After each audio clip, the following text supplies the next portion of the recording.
Tony, चिड़िया और करवा चौथ। रात का समय था। रसोई से खटपट की आवाज आती है। बंटी रसोई में जाकर देखता है टोनी चिड़िया खाना खा रही होती है। टोनी, तुम क्या कर रही हो इस समय? बंटी जी, मैं खाना खा रही हूँ। इस समय? ये क्या समय हुआ खाना खाने का? और खाना क्यों खा रही हो तुम इस समय? आपको याद नहीं, कल करवा चौथ है।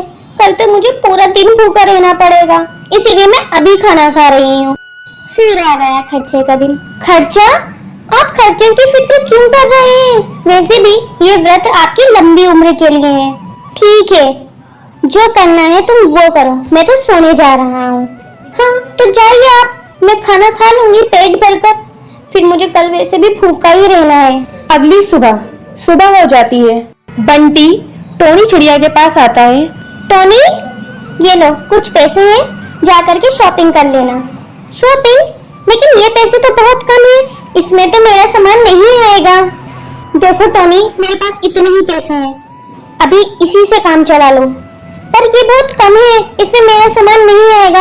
आपको तो पता है ना, करवा चौथ के दिन कितना सारा सामान लाना होता है। मैं समझता हूँ टोनी, लेकिन इस समय मेरे पास पैसे नहीं है। ये थोड़े बहुत पैसे हैं, आप इसी से काम चला लीजिएगा और मैं ऑफिस जा रहा हूँ। ये कहकर बंटी ऑफिस चला जाता है और टोनी चिड़िया गुस्से में बैठ जाती है। लो, ये तो ऑफिस चले गए और पैसे भी इतने कम देकर गए हैं। अब मैं खर्चा कैसे करूंगी? एक तो पूरा दिन भूखे रहो, ऊपर से खर्चे के लिए भी कम पैसे दो। तभी मुझे बहुत गुस्सा आता है। इन पति का सही है, आराम से पूरा दिन खाते हैं, बस हमें को भूखा रहना पड़ता है। शाम हो जाती है। सभी चिड़िया छत पर अपने अपने पति का इंतजार कर रही होती हैं और सब आपस में बात कर रही होती हैं। श्यामा चिड़िया, अरे ये चांद कहाँ रह गया? ये कब निकलेगा? मैं तो भूख से मर रही हूँ। आज इतनी देर से क्यों निकल रहा है ये? रामा चिड़िया इस पर कहती है, कुछ खा लूं क्या? वैसे भी सासू माँ को पता नहीं लगेगा।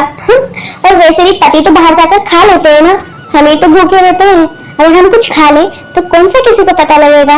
नहीं नहीं, हमें कुछ नहीं खाना चाहिए। व्रत तभी पूरा होता है जब ये सच्चे मन से रखा गया हो। और हमारे पति भी तो हमेशा हमारी खुशी की परवाह करते हैं ना। वो बाहर जाते हैं, पैसे कमाते हैं ताकि हम सुख से रह सकें। तो क्या उनके लिए हम एक दिन का व्रत नहीं रख सकते? सिर्फ एक दिन तो हमें भूखा रहना होता है, वो तो रोज हमारे लिए मेहनत करते हैं ना।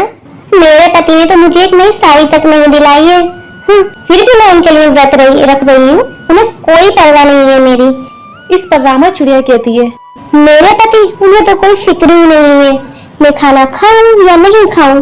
और मेरी सासू माँ, वो तो पूरा दिन मुझे ही देखती रहती है कि क्या कर रही है, ये खा रही है या नहीं खा रही है।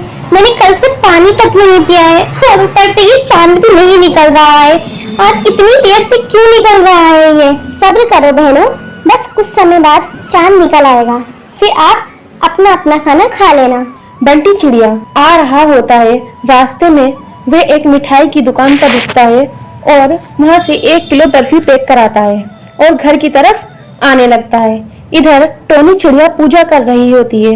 हे भगवान, कितनी देर हो गई, आज ये इतनी देर क्यों कर रहे हैं? वैसे भी सुबह सुबह ही झगड़ा करके गए हैं। मुझे झगड़ा नहीं करना चाहिए था, मेरी गलती है। हे भगवान, मेरे पति को सही सलामत घर पर भेज दे। मुझसे बहुत बड़ी गलती हो गई, मुझे नहीं झगड़ा करना चाहिए था। चांद भी निकलने वाला है और ये अभी तक नहीं आए। इधर बंटी चिड़िया जब रास्ते में आती है तो एक कार से उसका एक्सीडेंट हो जाता है, परंतु वो बच जाता है और वो सीधे अपने घर आता है। अरे, आपको इतना लेट कैसे हो गया? आज आपने इतनी देर कैसे कर दी? आप कहाँ रुक गए थे? सॉरी डियर, जरा लेट हो गया। तुम्हारे लिए मिठाई जो लानी थी और रास्ते में बस एक छोटा सा एक्सीडेंट हो। एक्सीडेंट कैसे हो गया? आपको चोट तो नहीं लगी? आपने बताया क्यों नहीं? आप ठीक तो हो ना? हाँ टोनी, मैं ठीक हूँ, मुझे चोट नहीं लगी। तुम मेरे लिए पूरा दिन भूखी जो थी, तो मुझे कैसे कुछ हो सकता था? मैं बिल्कुल सही सलामत हूँ। भगवान तेरा बहुत बहुत धन्यवाद। आइए, अब मेरा व्रत खुलवा दीजिए। फिर सभी चिड़िया अपने अपने पति के हाथों से पानी पीकर व्रत खोलती हैं।